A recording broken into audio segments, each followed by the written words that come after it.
গরমের মধ্যে পাড়ায় পাড়ায় ঘুরে মাছ বিক্রি করার গল্প। তো হে গাইস, 11-22 কেমন আছো সবাই? আশা করি ভালো আছো সবাই। দিন শুরু হলো নতুন আশা নিয়ে, জেড এক্সটেনারকে নিয়ে বেরিয়ে পড়লাম মার্কেটে মাছ কিনতে। ভালো মাছ কিনতে পারলে আজকের ব্যবসাটা জমে যাবে। সকালের ফাঁকা রাস্তা ধরে এগিয়ে চলছি মাছের বাজারের দিকে। চারপাশটা শান্ত পরিবেশ আর আমি জেড এক্সটেনারকে চালিয়ে ছুটছি আমার গন্তব্যে। অবশেষে পৌঁছে গেলাম মার্কেটে। এবার পার্কিং এ ঢুকে জেড এক্সটেনারকে পার্কিং করে মার্কেটের ভিতরে যাওয়ার পালা। বাজারের ভেতরে ঢুকতে না ঢুকতে চারিদিকে ক্রেতাদের ভিড়। সবার শুধু ভালো থেকে অতি ভালো মাছ কেনার লড়াই সকাল সকাল। সবার মতন এখন আমিও বাজারের ভিতরে ঘুরে এক এক করে সব গদিতে দেখবো কোথায় সব থেকে ভালো মাছ পাওয়া যায়। সকালের বাজারের এই ব্যস্ততাই আলাদা। চলুন দেখি এখন কোন মাছ কিনে বাড়ি ফেরা যায়। তারপরে সব শেষে এক এক করে সব মাছ কেনা শেষ করে পার্কিং এ এসে জেড এক্সটেনারের মধ্যে সব মাছগুলোকে ঠিকঠাক ভাবে গুছিয়ে নেওয়ার পর জেড এক্সটেনারকে পার্কিং থেকে বের করে বাড়ির পথে যাত্রা শুরু। সামনে অপেক্ষা করছে আজকের দিনের নতুন ব্যবসার লড়াই। অবশেষে বাড়ি পৌঁছে গেলাম বাজার থেকে আনা মাছগুলোকে নিয়ে। এখন দিনের পরের শুরু।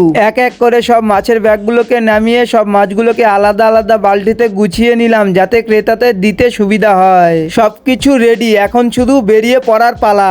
এই সবকিছুর মাঝে একটা কাস্টমারকে 50 টাকার আরো একটা কাস্টমারকে 120 টাকার মাছ দিয়ে আজকের দিনের ব্যবসাটাকে ভালোভাবে শুরু করে মাছের বালতি ভর্তি জেড এক্সটেনারকে নিয়ে রওনা দিলাম পাড়ার উদ্দেশ্যে। তারপরে পাড়ায় ঢুকতেই শুরু করলাম ডাকাডাকি, মাছ লাগবে মাছ। তারপরে মাছের কথা শুনে একে একে ক্রেতারাও বেরিয়ে আসছে। শুরু করলাম আজকের বিক্রি। ভালোই জমে উঠেছে। কেউ নিচ্ছে 170 টাকার মাছ, কেউ নিচ্ছে 50 টাকার মাছ, কেউ আবার 200 টাকার মাছ। এইভাবেই আস্তে আস্তে ধীরে ধীরে সব মাছের হাড়ি বালতিগুলো খালি হতে লাগলো। আর আজকের বাজারে টোটাল মাছ এনেছিলাম আমি 23 কেজি, যার দাম পড়েছিল 3660 টাকা। যার মধ্যে ছিল 4 কেজি তেলাপিয়া মাছ, 4 কেজি খয়রা মাছ, 4 কেজি বাটা মাছ, 3 কেজি চিংড়ি মাছ, আর ছিল 5 কেজি গুড়া মাছ আর 3 কেজি লোকাল রুই মাছ। সবশেষে এরকম ভাবে পাড়ায় পাড়ায় ঘুরে মাছ বিক্রি করতে করতে এক জায়গায় একটা ভালো কাস্টমার পেয়ে একবারে 300 টাকার মাছ বিক্রি করে আজকের সব মাছগুলোকে শেষ করে এখন জেড এক্সটেনারে থাকা ফাঁকা হাড়ি আর বালতিগুলোকে নিয়ে রওনা দিলাম বাড়ির পথে। তারপর বাড়ির সামনে এসে জেড এক্সটেনারকে দাঁড় করিয়ে বাড়ির ভিতরে গিয়ে টাকা পয়সা সবকিছু হিসাব করে দেখলাম আমার পুঁজি বাদ দিয়ে আজকে আমার ইনকাম ছিল 700 টাকা।